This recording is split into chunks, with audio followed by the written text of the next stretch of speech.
navuze kuriya by the way ngewe urumva nduma human rights defender cyangwa se human rights activist nk'imbirimbanyi nyine rwanda uburenganzira bwa muntu cyangwa se ariko rero siwe gusa mvugira n'aba straight ndabavugira n'abaci bose ariko kuri inshuro kwera ibintu yakoze ni mpamvu twitandukanyije nawe nuko nanye kubona bari kwataka umuryango w'abaryama no gitsina mu Rwanda cyangwa se LGBTQ Rwandan community niba bavuze ati niko abatinganyi babaye niko bya ukavugira umuntu utazi ko umuntu uri kuvugira afite ubugome man ngiye nicyo kintu cyanambabaje ubwo sinzi yawe kuvugira umuntu ari wese nzambareka pe because at the end of the day usanga muntu uri kuvugira ejo zana kwiga rega ngiye yarananyandikije bundi naramwandikije bundi bikibondo yatumana ibi n'ibikindi kubona biri gusirikirana hose nawe ya idea ibi n'ibikindi kubona man biri gusirikirana everywhere yaranyishe ngo namwe idea ahita ngo no I'm not your dear kwese nsubiza mwihore n'abatego kumana I'm sorry bro bro are you okay naho nongeye kumwandikira namwihore yamwandikiye kuri Snapchat aho nyine nahise batego kumana siwe niba ukore gukoresha na wandikiye Moses ukimara kubona bura butumwa uko ngiye urumva nawe njye kuvugira umuntu nazi n'impamvu ndashaka kugira amenye impamvu yamuteye biriya bintu yavuze ubwo nibwo navuze ati say hey bro what's up I mean hi my dear what's going on come on ibintu nuzazi kuvugaho savuga neza bimeze bito goko ntabwo I'm not your dear yakubwiye ntabwo uri inshuti ye ndaje ndamwihorera sinzi yabivuze mu rurimi rw'icyongereza I'm not your dear gutyo I'm not your dear what the fuck nawe se mira afite impamvu zayimuteye who knows sinzi ako from now nabaye confused ntabwo nzi ko uri gukoresha account gusa muri gihe cyo kwibuka abantu benshi harimo abagaragaye ko babuze n'icyo gihe cyo kwibuka ubundi icyo tuba dusabwa nkatwe nk'urubyiruko hari umuntu wabivuzeho neza I think ni Dr Murangira Bitsiri yabivuzeho neza ati abantu bigize barutema ayeze no kuvuga ba bantu barya nyine ibyo izambuto zeze batararushe akora no kwifatanya n'abandi bikaba ikibazo so mw'iki gihe icyundi rusubije rusabwa ni ukugaragara nyine bakoresha ya platform yabo neza niba ufite urugero abantu 100 ugacishaho ubutumwa kwifatanya n'abandi wahabona ko abantu b'inyangarwanda se cyangwa ibigarisha ko bareva ukuntu babita yavuga nonsense ukamusubiza nufate account yangu itirogging out wicecekire nkaho ibingibi turimo bitakureba cyangwa se witumira nk'ubuze konje wibera ahantu muri Zaini Dor Party ntuwonye ugaragara muri public ubundi muri kino gihe nibwo twari kwerekana imbaraga zacu uko gutya ijambo uvuze iyo ufite platform nini nuvuga ngo ahantu hose niba ufite abafana muri US Canada Australia Germany Rwanda Kenya Tanzania icyo kintu uvuze barakibona aho habamo influencing abantu cyangwa se gukangurira abantu kwitabira gahunda za leta kwitabira n'inarugari gahunda za leta n'iz'igihugu cyose muri kino gihe twese u Rwanda n'inshuti z'u Rwanda friend of Rwanda twese tuba turi kumwe nese sibona n'ibindi bihugu ko bivayo bikavuga nka Minisiteri y'Ububanyi n'Amahanga ya Belgique nabonye yarifatanyije natwe kandi twe tumaze iminsi twaba kicking out na ambassade ya Belgique vano kuri Minisiteri yabo ya Minafete ya barifatanyije natwe so bivuze ngo saba gusa natwe abanyarwanda zo kwisenyera umugozi umwe tukifatanya hamwe numve ngo uri umusitari ngo ahango ngiye sibyanyi karo gutwika ngo ibingibi ntango bindebe hoya birakureba si iby'umwe ngo ndi bimureke n'abanyarwanda twese hamwe so rero ndagaye abantu mw'iki gihe by the way urakoze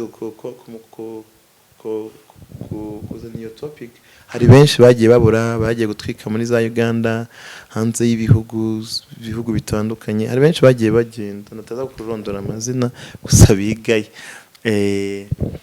ngo mvuge cyane naho munyumva mugisha Damor we murayansakuze ndi kuvuga cyane nsakuze anyway haruvuze hano ngo wazamaye ubufasha ko nakubonye ugira impuhwe nta kibazo zatwandikire so rero ngarutse ko iki kibazo waruvuze ngati nize imbaraga twe dukwiye nk'abanyarwanda se muri kino gihe cyaba influencer aba social media influencer cyangwa se abastari bo mu nzego zitandukanye ushobora kuba umukinnyi wa filime ushobora kuba uri umubyinnyi ushobora kuba uri umuhanzi ushobora kuba uri umumodo bose bisaba muri kategori ya entertainment guys niwe uzi ko wari ufite account yawe no yigira icyo uyikoresha ukayisecekesha uri ikigwari si byose nta mukobwa urakubwira ko agukunda yumva mwakwibanira nawe ko benshi bambwira ko bashaka kumbyara bankunda ukabyakira ute byakira neza ariko nta uzi ngo uri seriye ninde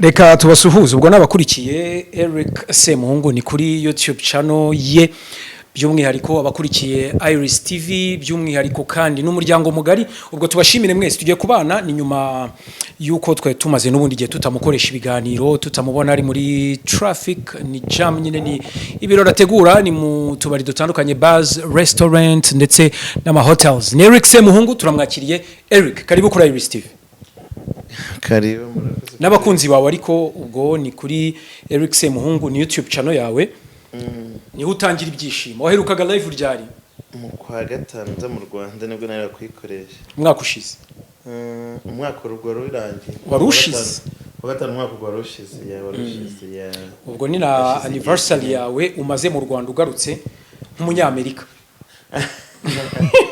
ya ubwo ari abantu bahita bavuga ati nk'umunyamerika kazi ubyakira ute sanje ntacyo babimbwiye nesiko tabuza abantu kuvuga nta byatari so abantu bagukurikiye comment section ngira ngo turaza kuyirebaho ariko by'umwihariko reka tubanze tuniganirire bumve n'ibitekerezo uraza no gusoma comments nyuma ibyo bagiye bakwandikira bitandukanye ariko turi mu minsi 100 yo kwibuka genocide yakorewe abatutsi mu 1994 ngira ngo ni gihe tumara mu minsi 100 ariko iminsi 7 yari irangiye ariyo ibirori biba byahagaze ndetse kugira ngo tubashe kwibuka abacu bazize genocide ariko by'umwihariko byinshi turi bugende tuvugana nibiri kuri social media nakubaza kubijyanye n'ubundi ikoreshwa ry'imbuga nkoranyambaga abenshi bari kuzikoresha nabi ari nayo mpamvu mise ntangira nkwibariza wakiriye gute ubutumwa bw'umugabo bita Moses Motion naratunguwe n'ubu sinziyumvisha ko ari wabivuze kubera ko ataravayo ngo agire icyo abivuga hose ubwo niwe wabivuze nyine njye naratunguwe yarahemutse kabisa igihugu cyakugaburiye kikakwambika kikagukarabya n'iterambere rigezweho akaba ari icyo gihugu wanyuze ukabitura nko kubanera narumiwe ntabwo biri ari iby'u Rwanda ntabwo ari umuco nyarwanda especially ngiye byanabaje nk'umuntu wajyaga umuvugira ndabyuka nkiba muri Amerika uburyo namuvugiye uburyo namwitambikiye za video zisohoka kuri Fajol Passport kuri za video za ari gusambana kuri by'urumogi ni kenshi nagiye turwana bagodufada kuri live naye hose kugira ngo bira bintu nyine muvugiganira mvuga ati umuntu wenda arengana bimeze gutya na gutya bakanera imishoti bakangurukana ariko kuri iyi nshuro cyane itandukanyije nawe kabisa bya naratunguwe ungarutse ku kibazo uvuze ati nabyakiriye ne biriya ni umurizo wacu hariya ni nka yacitse umurizo sinzi ukuntu bavuga ikinyarwanda ni ishyana ryacitse umurizo cyara nabyakiriye neza pe ntabwo byakiriye neza ngira ngo ubutumwa bwari busobanutse ko afite kuba yanga umukuru w'igihugu hari ubwo uzi ikitegeko rivuga gusebya nk'umukuru w'igihugu cyangwa se kumuharabika shangiye numva sindi umunyamategeko ngiye nkora muri department ya entertainment ntabwo nizi by'amategeko gusa nzi ko amategeko ariho kugira ngo akurikizwe nta n'uri hejuru y'amategeko so gusebya umukuru w'igihugu rero nzi ko hari itegeko rishobora kuba ribihana ubwo rihari hariho no guharabika by the way no gusebya umukuru w'igihugu umuntu wese uharabitse undi ku mbuga nkoranyambaga arabihanirwa so sinubana umukuru w'igihugu gusa ubu sibo bullying cyangwa harassment irahanirwa umuntu wese ujya kuri noza kuri internet cyberbullying hari itegeko rihana kandi bizi n'umuvugizi wa RIB Murangira Bitsel Dr Murangira Bitsel abivuzeho. So ubwo rero si ku mukuru w'igihugu gusa nitwo ko ahari nawe hejuru y'amategeko nafatwa zahanwe rwose. Ubwo nje ko nambone ku mbuga nkoranyambaga zawe urasimbutse uhita ukora statement. Uracyayibuka? Baravuze byinshi ariko harimo byo mba nibuka yego. Statement yawe yagiraga iti twitandukanije n'abantu bashaka gusebya LGBTQ. Twebwe community yacu turamurwanyije ntituri kumwe nawe turitandukanije kandi uri ari umuvandimwe wawe. Umuvandimwe ko ntango tuvukana ngo kuriya no gupfobya witwa Ivan Werengana byo tura no gupfobya. Yes no gupfobya kasi niyo twitandukanyije nawe. Yeah, so no kuvuga ngo impamvu twitandukanyije nawe se cyangwa impamvu navuze kuriya. By the way ngiye urumva ndumo human rights defender cyangwa human rights activist nk'imbirimanye nyine rwana uburenganzira bwa muntu cyangwa se ariko rero siwe gusa mvugira n'aba straight ndabavugira n'abaci bose ariko kuri inshuro kwera ibintu yakoze impamvu twitandukanyije nawe nuko nanye kubona bari kwataka umuryango w'abaryama no gitsina mu Rwanda cyangwa se LGBTQ Rwandan community. Niba bavuze ati niko abatinganyi babaye niko byageze byarasaze n'ubundi bazabice bazabamare bazabarase tugiye I feel offended sibyo se nabaye offended kubera ko Moses yabikoze ku giti kiwe nawe yabikoze nk'izina rya LGBT Rwandan community muri rusange. So niyo mpamvu twabati yes yarakosheje pe ariko hamwe ku giti cye n'ibivanga n'ibya LGBT Rwandan community batangira badutuke turi bivumwe twarasaze twice ngo nakane nakine kabana kamara cyo no kuri mu mujyi mangiye personally I don't drink I mean I don't smoke. I don't smoke. So ubwo rero kumva rero nkabira bintu ngiye n'abaye friendly yes ahanwe kabisa ariko twe twabigendeyemo. He navuze se undi reke no muvugizi wa LGBT no genda mu activist so I have a right to kuvuga ku byo mbona bitameze neza si byose especially batatse igice kimwe. Yeah. Birasobanutse ariko abenshi bati kuri statement wakoze bati ese ko kubundi Eric ahirukana na Moses ryari ese baravugana? Ngiye twavuganaga bisanzwe kuri Instagram na Snapchat. I believe ko na nimero yanjye afite nanjye nayengira. So abantu bitavuze ati wenda Eric urashaka bararyana cyangwa kuvugira sheri we oya. Je Moses nubwo turanahura by the way face to face. Ubona ari kubera iki mutarahura? Ngewe se hari ukuntu ngiye uraniyumvamo ukuntu kandi mbona abantu batari kuvuga neza. Mwese abagore babakirereka oya ntabwo ari icyo iyo mbona abantu batari kuvuga neza nanya step ku ruhande kuko ntabwo nkunda kuba associated n'abantu badafite reputation itari nziza kuko kenshi bavuze ati yiyambura ubusagira uteyerekana kandi akikora with attention. Si nko kwena nabandi kuvuga ngo nandi live wenda mwendura amano kugwa hasi wiyikuragamo akabyereka. So neje wenda yo kubyikura ari muri Dubai batari Qatar.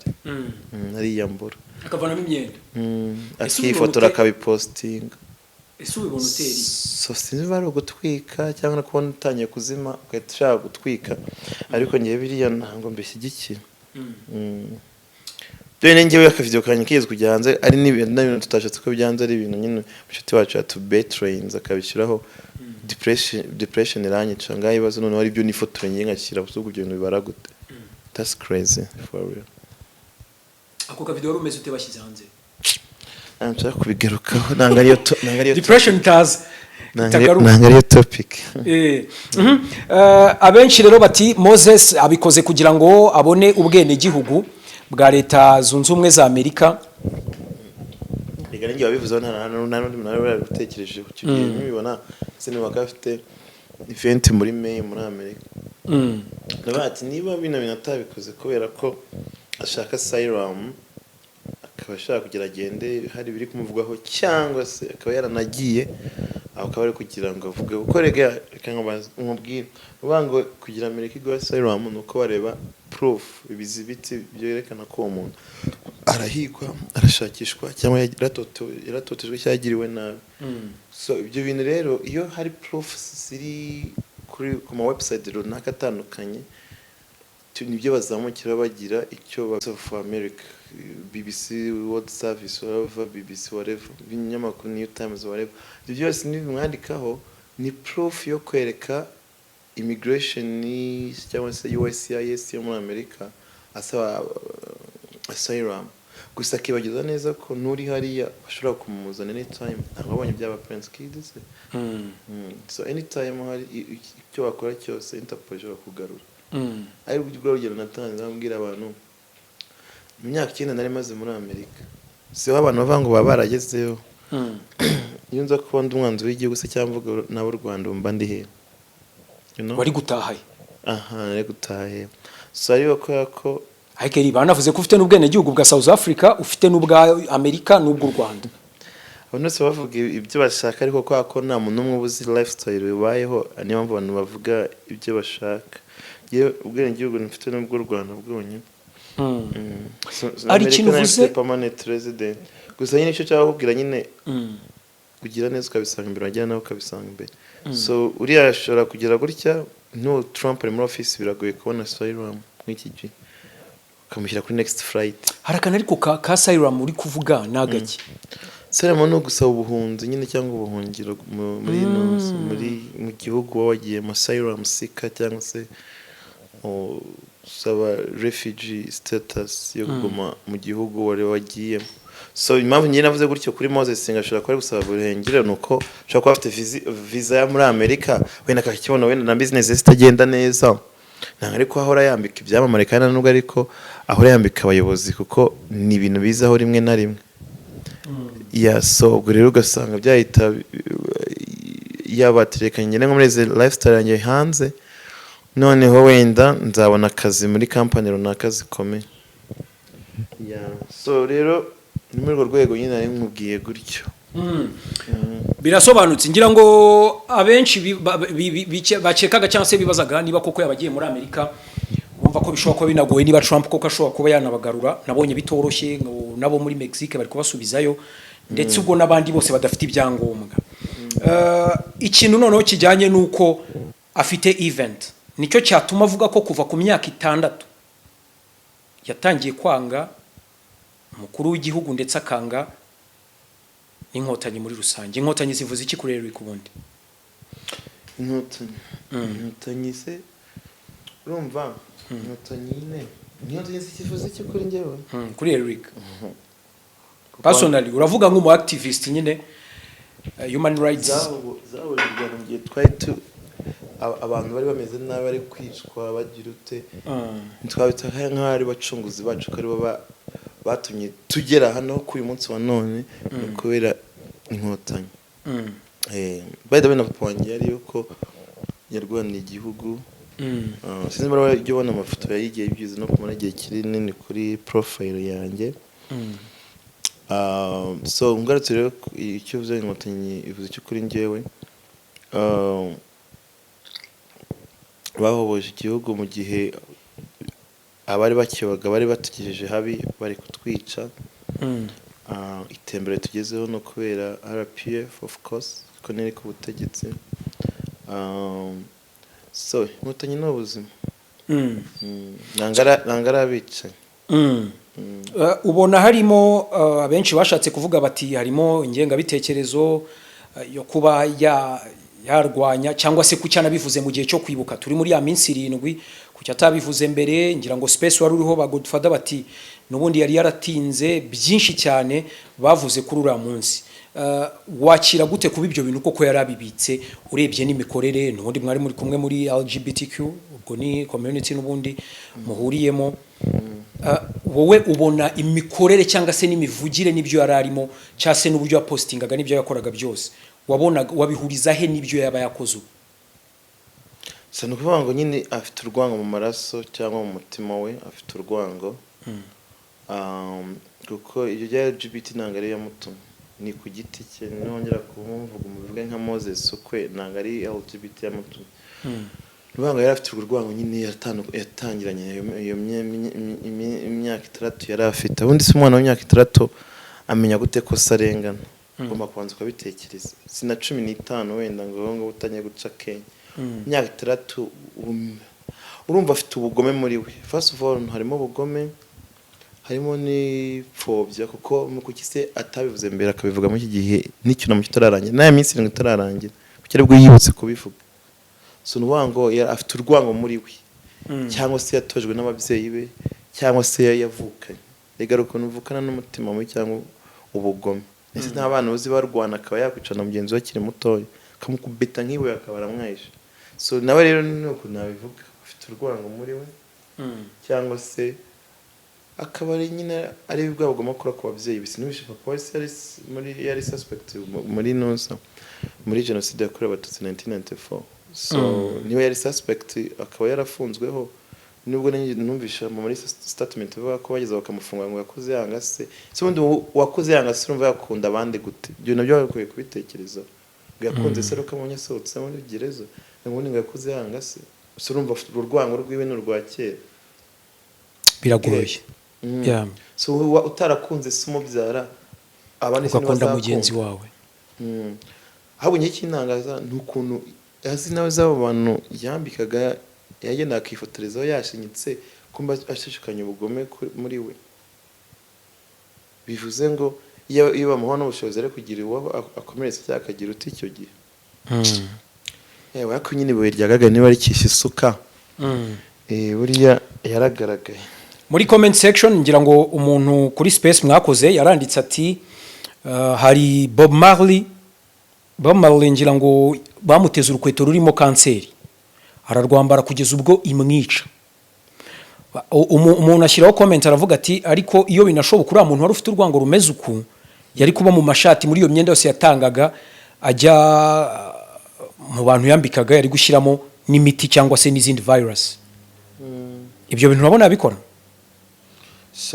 urwango yari tweretse afite yabikora wahise atabikora. Rega umuntu ni mugani ariko nuko nyine ibintu bijya mu hano runaka hakomeye niyo yaba atari no kwa president umuntu wese ukomeye habaho security checking cy'iswanzo kigitsana bakirembere n'inyuma yako nta kintu kiriho. So niziko ko ibyo babanje kubirambere yuko bijyaho hantu.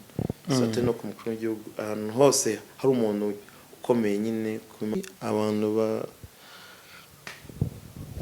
baravuga ate you know ukavugira umuntu utazi ko umuntu uri kuvugira afite ubugome man. Ngiye nicyo kintu cyanambabaje.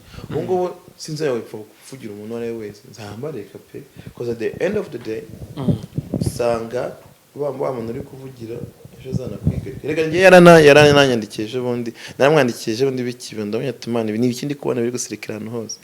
Namwe ya idea ibi n'ibikindi kubona man biri gusirikirana everywhere. Yaranyishe ngo namwe idea ahita ngo no I'm not your dear. Kwesa nsubiza mwihore n'abateye gukomana I'm sorry bro. Na bro are you okay? Naho nongeye kumwandikira namwihore. Mwamwandikiye kuri Snapchat. Aho nyine nahise bateye gukomana siwe. Niyo ukore gukoresha na wandikiye Moses ukimara kubona bura butumwa.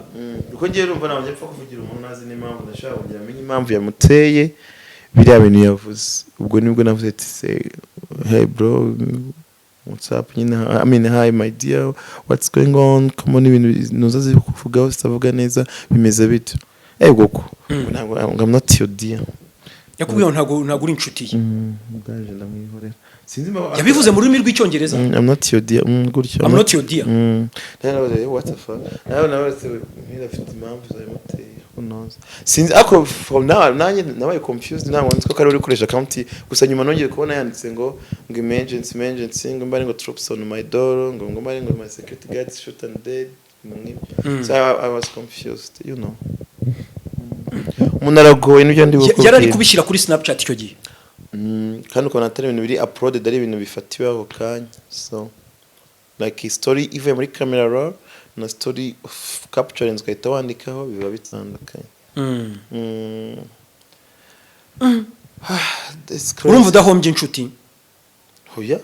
Sema ngo inshuti man inshuti ni wa muntu muhura mugasangira mukagira uti nkubwiye ko tutarahura namuvugira nkuko navugira nawe nakuvugira nkuko nyine uyu uri activiste nangurira ngo umuntu ngo ni umuge ni straight ni umuki umuntu wese uzira ubusa cyangwa akarengane iyo uri activiste uramuvugira so ngende impirimba nyamahoro ivugira umuntu wari wese igihe nzi ko arengana mbibona ariko igihe mbona ari mu makosa nitandukanya nawe nge nari nzi ko urumva nkibona zira post nka Moses nk'umuntu ufite motions ufite nyine inzu ikora imideri ngera nzi ko atari we mu by'ukuri navuze nibyo ari byo byose birashoboka ko wenda ari umuntu wamuhakinze cyangwa se undi muntu uri kubishyiraho ariko niba waragerageje no kumuvugisha nk'umuntu musanzwe muvugana akagusubiza gushihura biravuga ko harimo akantu ntabwo n'ubu sindamenya ukuri tirazavuga kuri account ibe tukamenya ibyisho nyuma cause I'm still confused.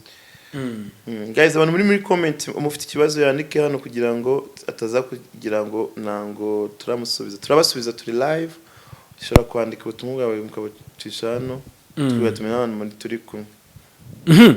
Eric ngira ngo uri umwe mu bantu bari verified kuri social media platforms ndetse na internet muri rusange umuntu ashatse Eric Semuhungu muri Google aramubona ndetse abona ko ari umwe mu bastar n'ubundi n'u Rwanda rufite ikibazo nanjye kukwibariza ubona ari ibihe byiza bya internet ndetse n'ibihe bibi bya internet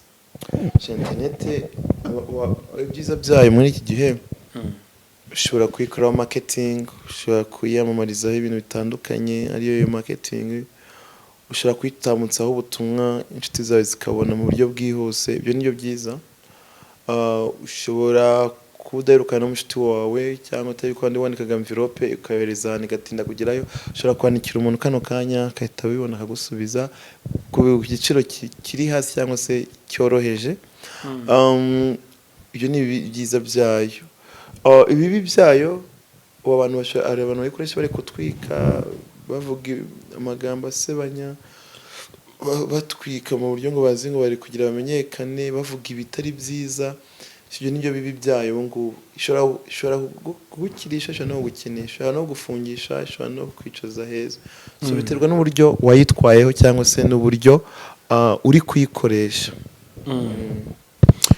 Wowe ubona internet nka Eric ariko ndavuga personally kuri wowe uramutse ubuze internet mu gihe cy'icyumweru nta ukaba uri offline hari icyo waba uri guhoma?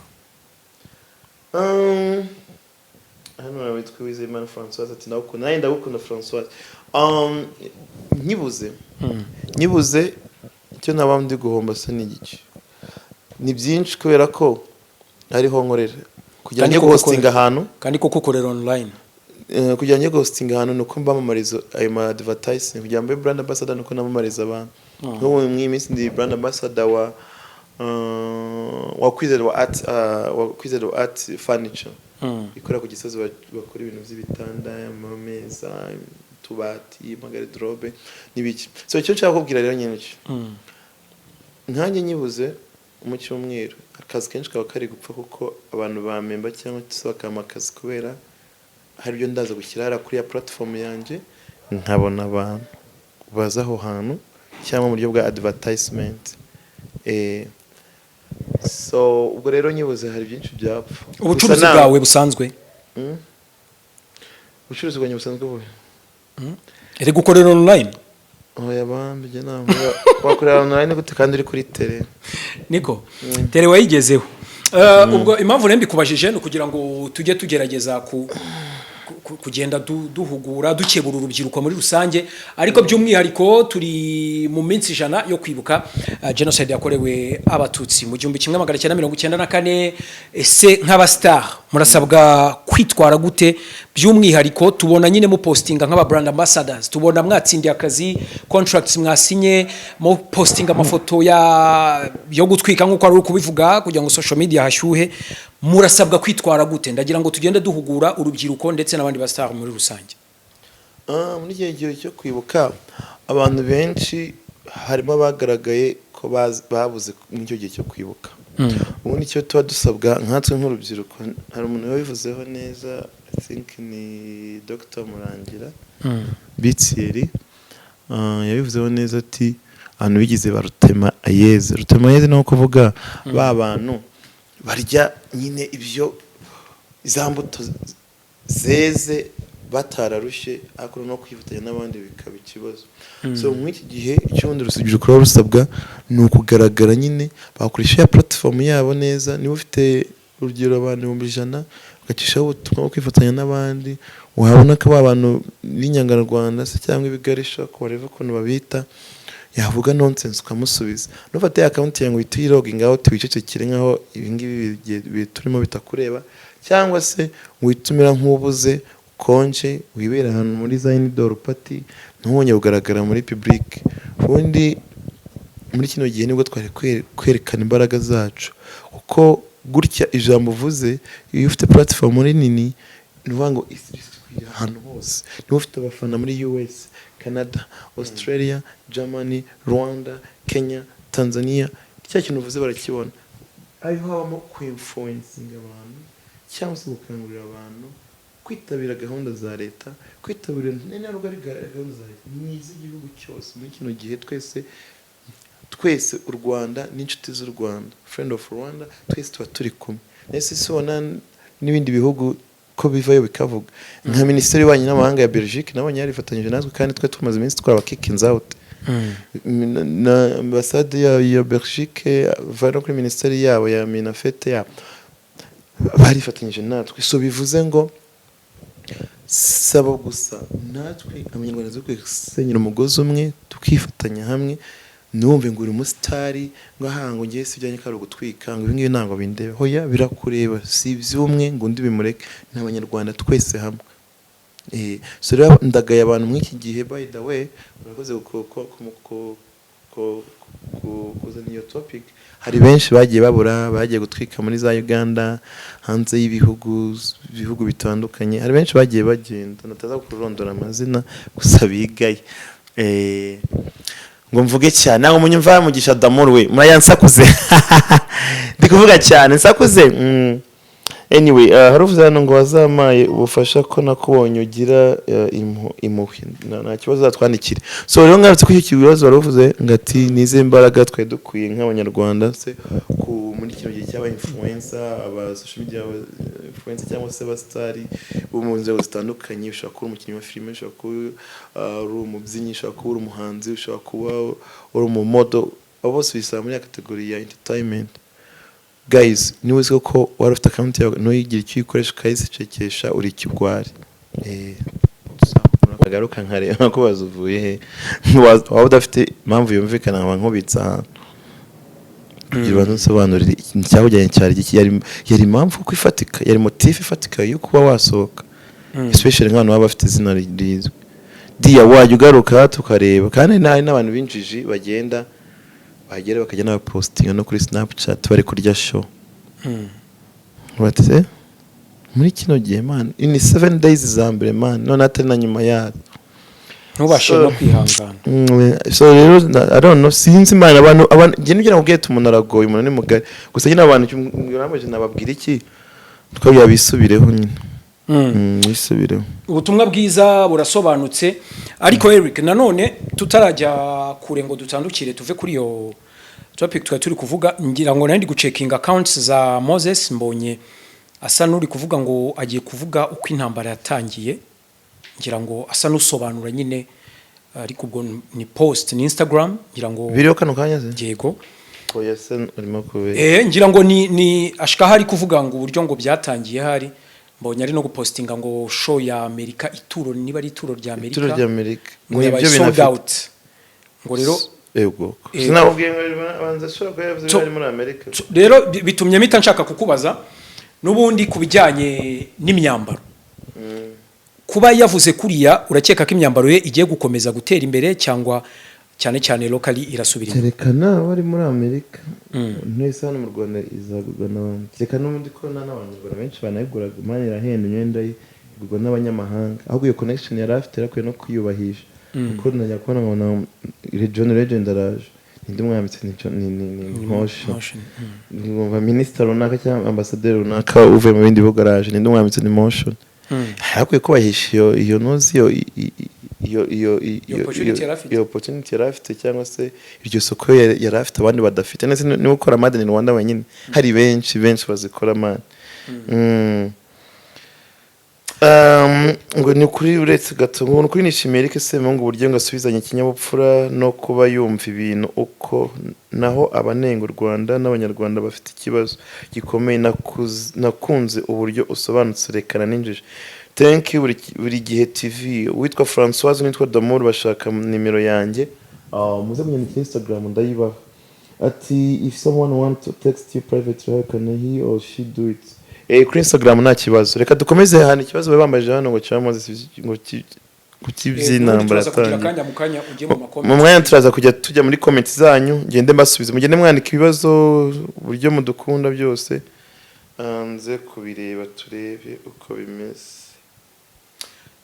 Twava kuri Moses reka twigendere ngira ngo umaze iminsi ubwo twaganiraga twari turi mu gihe ngira ngo abantu bari kugusengera bavuga butumwa benshi bagusengera bati Eric Semuhungu ugomba gushaka umugore ndetse by'umwihariko na mama ari mama wawe ati nkeneye akabebe eri none suko umwana atangwa n'Imana igihe nikigera ubwo ngubwo umwana nyine akaza tuzamugira wabivuga ureba hano niko nese uracyabidoboringa ko bitashoboka rega nta uya rega birashoboka nta kidashoboka imbere y'Imana byose birashoboka. Akabebe uri kugateganya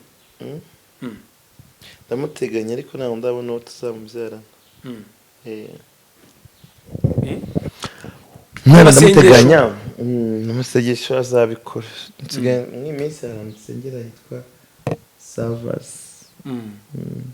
niho usengera ariko ngo nabo bariyiriza buri munsi ese ujye ubasha gufastinga nawe ngo wiyirize actually kuva nagiye mu Rwanda sindiriza ariko narabipanze uko bizana dore umwaka wararangiye aho nshaka kuzabitegura nkakora fasting ya 1 week kuko ngiye mba no muri Amerika najyaga niyiriza narabikoraga kabisa. Ese iyo wiyirije biba bimeze guteri Oya byiza ngi naramenyere nanga ari ibintu byanungura cyangwa numve ngo birambangamiye ngi narabikoraga 1 week nkarya rimwe ku mugoroba ndotsi ngabambwira gahunda ukuntu ibiteyo Eric yirije binirije nyine no kuvuga ngo before ya saa 12 nshobora kuba nemerewe kuba narya anything ako nyuma ya saa 12 kugeza saa 1 nta kintu wakoza mu kanwa nta n'amazi wanywa aho gufata akanya gato urumva igihe niriza mbara muri Amerika nabaga mfite n'akazi nkora nafataga free time cyangwa igihe cya break nafite bibiliya nkayisoma cyangwa nkihira nkasenga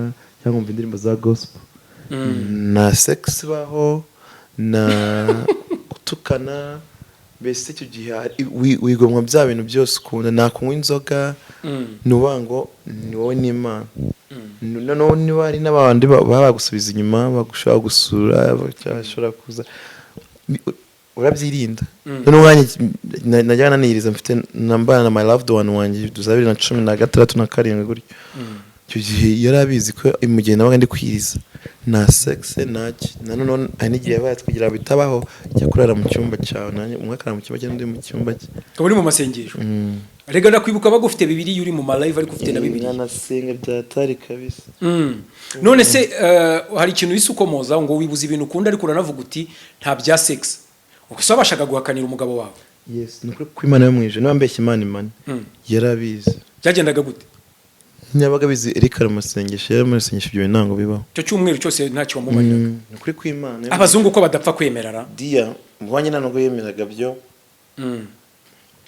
nabonaga ari muri nonoza gutya aho ngaho hejuru hari ariko bareba cyane muri kware ariko yarageze ararema ati ntango uri kureba ntago nari nayotse iyo karero yavuye muri Amerika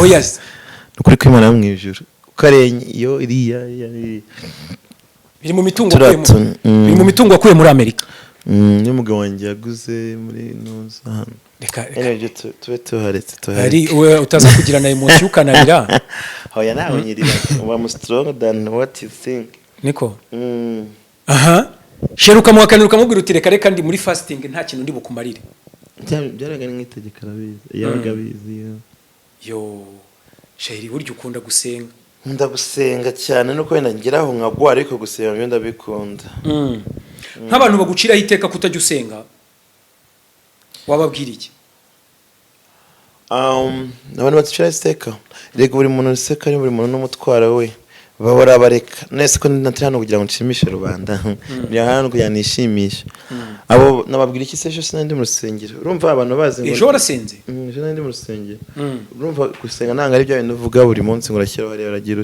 hari bibaho kabika nyine ku mutima wawe atari itangazo eri uratangaje tujya muri comment section tubanze turebe abantu bawe ubundi tuze nkubaza ku kintu kijyanye na hosting mu bijyanye n'ubundi clubs abenshi bati Eric ni kirara abandi bati guhostinga mu tubari n'uburara bati se ubundi habamo amafaranga ndagira ngo noneho bakebure niba twabibanza tukaza kujya muri comment section inyuma ukaza kureba abantu ibyo bari kukubaza ndetse n'ibyo bakeneye kumenya byose ukabasubiza guys muri comment section mwandike mubaze ibibazo turabasubiza Wizeyimana Françoise ati ngewe sinzi gukoresha Instagram wamfasha ku bundi buryo nayibona wanyandikiye se Facebook Messenger niba bishoboka ashaka I think n'abantu bashaka nimero yanjye ya telefone nimero nawe nahita hano kuri live ariko mwanyandikira nkaza kuyibaha sibyo se mwanyandikire nimero ndaza kuyibaha kuri munyandikire ndaza kuyibaha naribi abandi namwe mwandike ibibazo byanyu naribi ndabasubiza okay tugiye kuri icyo kintu cya waruvuze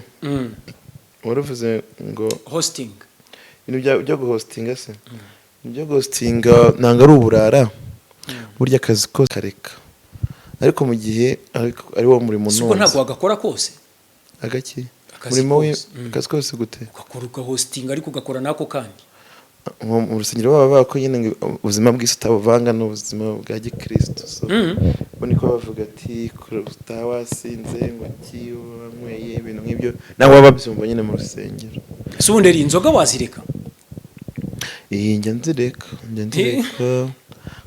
nyine nkongera nkazisubiraho bibaye ngombwa kuzireka burundu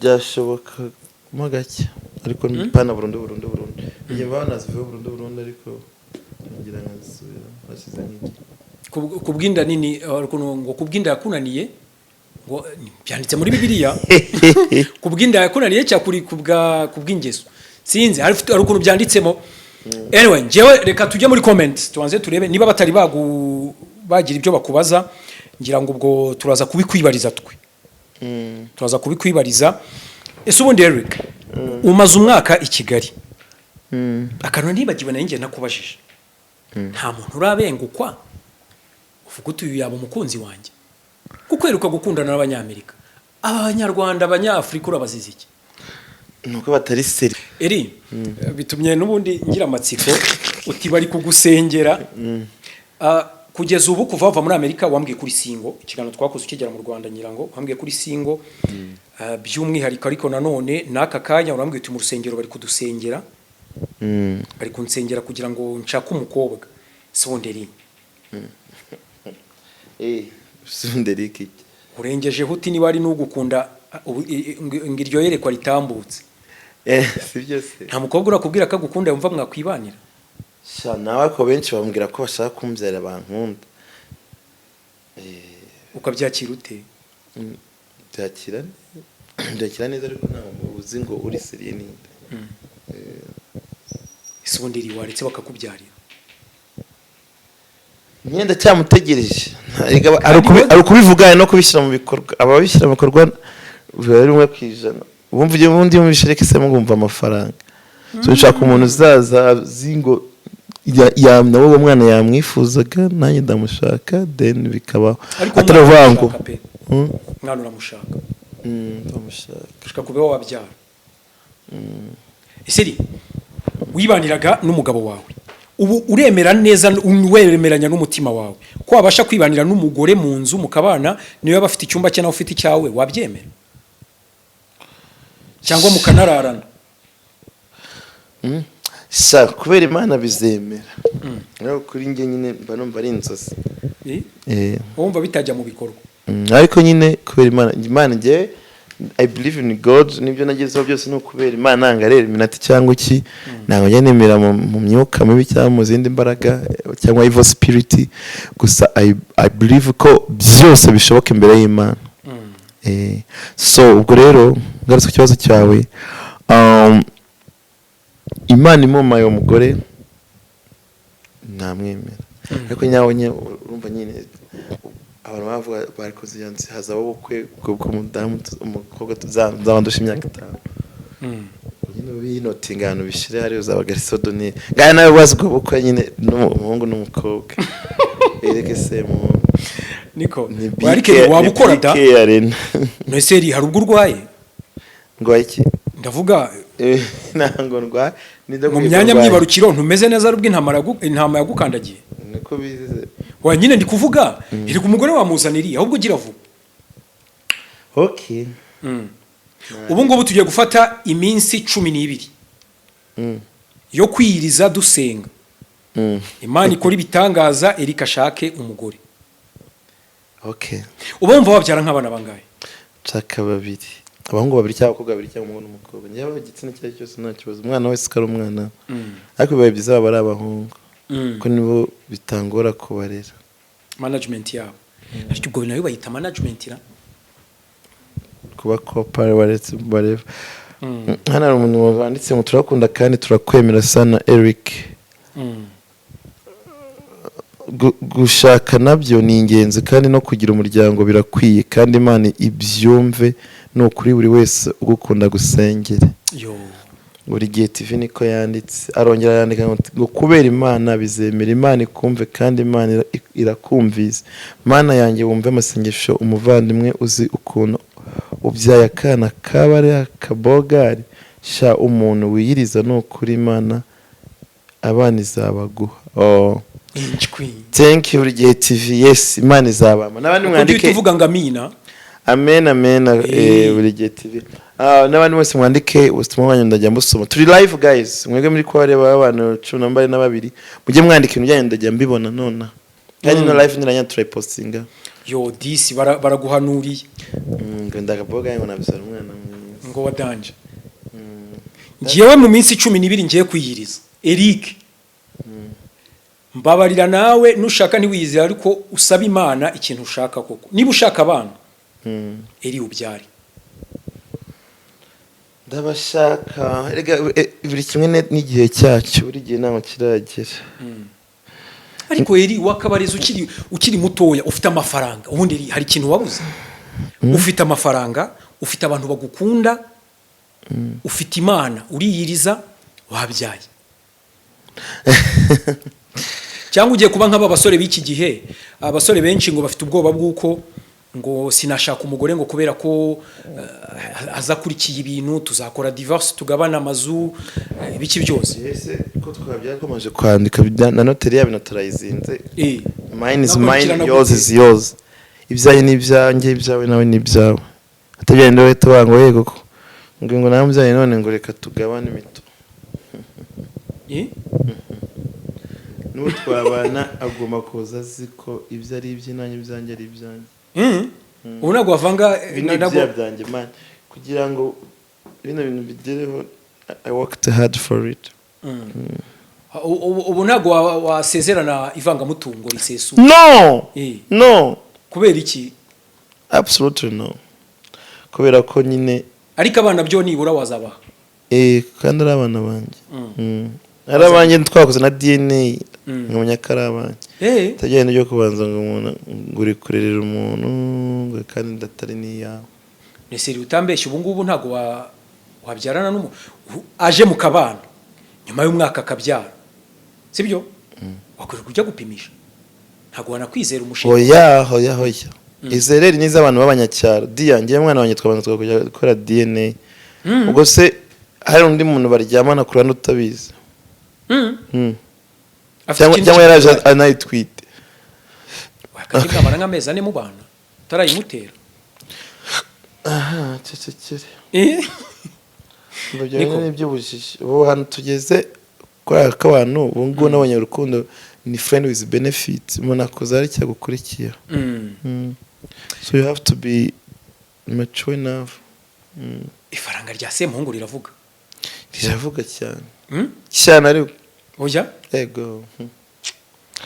wagira ubuntu wagiye ugira ubuntu Ndabugira ariko mane ndabugira ariko nyine apana ngo umuntu ahitaza ibintu byose avunikiye atabyicaramo yenjoying amere nkaho ubundi umuntu washaka tunakundana nuko yaba afite akazi cyangwa se nta kazi afite akaba ari willing ko namufasha akabona ako kazi agakora nawe akiteza imbere apana abantu murahora muri club kazi kanyu umurimo we ni ukuhora rya shohoya no kujombamo umuhe harya no gutega umureko ngo no gutega umureko agasoroma nkuje gufata ibibabi yabyo nanga ari byiza hano hari umuntu wanditse ngo François Wizimana ngerike nyeneye ubufasha bwawe cyangwa nubyanga uzama akazi ko mu rugo ngiye gukora isuku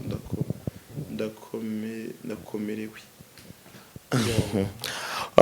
nese wabonye noza ziza kuri YouTube ni gute utabona kujya kuri Instagram mega I know ndiko yanyandikire idawe Facebook Messenger cyangwa nimero yawe ikire mwanze kwifata screenshot nkubaze aho siga nimero yawe ngaho nayishire hose kumuhamagara you know niba atazi gukoresha Instagram anibirega umva ikibazo cyo tugira abantu baza bavango barababaye cyangwa nta amafaranga bafite cyane abafasha bafite ugasanga umuntu arakubeshya yeah so it's hard ko umuntu akubwiza ukuri biragoye benshi bababeshya ese Rick kuva wava muri Amerika cyangwa se reka tunabifatire hamwe ninde muntu uraguskaminga akakurya amafaranga yabyagenze gute akabana kubeshya ati koko ndanashonje ibi nibi ni benshi man abantu baza batubwira ati ndaburaye ngo ibiro bifishimo ngiye kubirumanga wambaye ukamfasha umuntu ukamwohereza nyuma mukaza guhura ameze neza man yakubeshyaga arimo yanywera byeri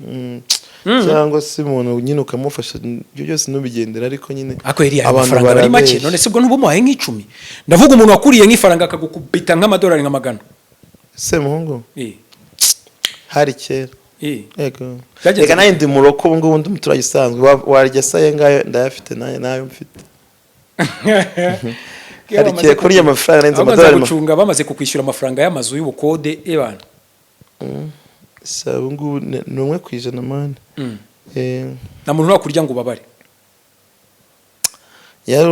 yari umwe ariko naramufashije buryo gira neza ukabisanga imbere nawe buriya Imana imugira neza azabyibuka yari amadolari 250 kandi yakurya ari i Kigali yari ahantu ashaka deplacement y'indege n'amafaranga afite ndamutegera ko hari undi muntu numvise ngo wigeze kukurya amafaranga ni Kigali nitwa nde y'ibijyanye n'iki ibijyanye n'akazi ngo mwari muri gupanga ahita kurya mana mujya amafaranga yanjye ari mu mufuka nagapfa kuvamo gutyo banze nabyo byibuka nabitekerezeho amafaranga yanjye ari mu mufuka ntapfa kuvamo nibyo ariko ntajya apfa kuvamo nta muri comment section yawe nta bandi bantu barimo comment section nango bari kwandika mwandike guys hari abantu bakunze kuba bari kureba gusa batandika mwandike muri comment biri turi live urumva hari abantu batazi bya live ko uri kuvuga ko kanya nyine akagira ngo nk'ikiganiro muri premiering mwandike guys mwandike ndabasubiza ubundi iyo mwandike ndabasubiza bahita uyipininga kugira bamenye neza ko uri live okay hayo pin message okay ndambishyizeho mwandike ndabasubiza Eric reka ngushimire cyane ndetse ubwo tugumeho gatoya kuri YouTube tubanze turebe abantu bakubaza ariko by'umwihariko nka US TV turagushimiye kubw'umwanya wawe ariko nanone dukomeza dukurikirana ejo ndi tuzaza kugusura noneho tushaka kujya tugufata kuri event before event tukabanza tugakora ikiganiro nawe ukabanza ugatumira abantu tugahita tunagishyiraho tugahita tuvuga ati Eric ari gukorera hanaha bimeze uko nguko urabitwemereye urakoze cyane murakoze abakunzi ba Iris TV